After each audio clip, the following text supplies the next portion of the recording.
Actually, paano ba natin tinitingnan ang problema? Usually, tinitingnan natin siya as a problem and a problem and a problem.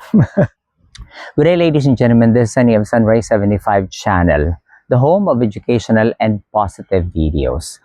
Lahat pong tao ay may problema. Ang aking tanong, paano mo ba tinitingnan ang problema? Ayan. So, I would like to share these ideas from Dale Carnegie mula sa kanyang aklat na How to Stop Worrying and Start Living. So, this one.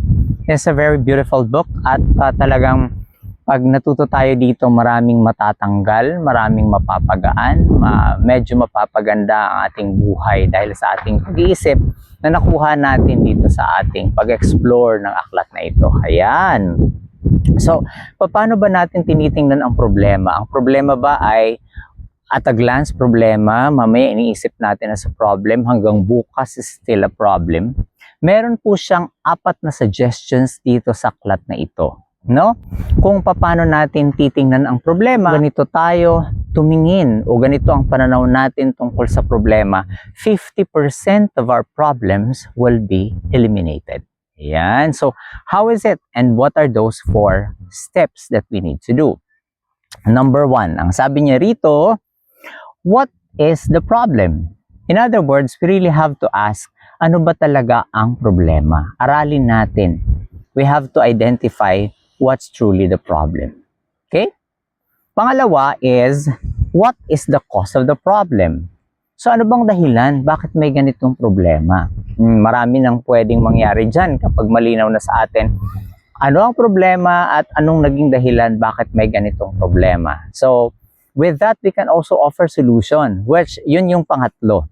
Kung nakita mo na ngayon ang problema at yung dahilan kung bakit may problema, what are the possible solutions?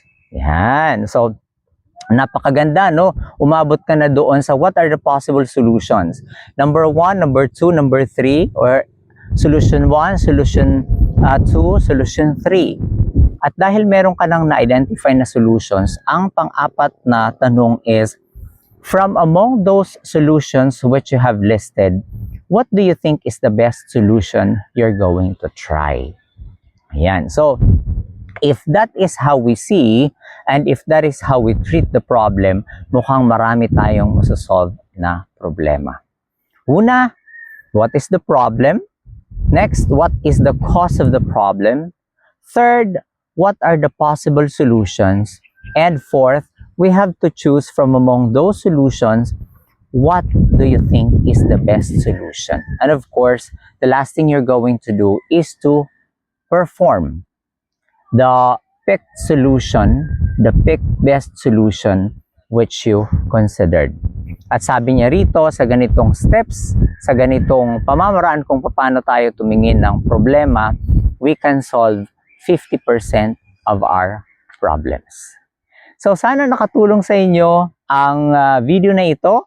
And if you think this is helpful, not just for you, but also to your friends and to other people, you may share this one. Once again, this is Sunny of Sunrise 75 channel saying thank you very much and see you in my next vlog. Bye for now!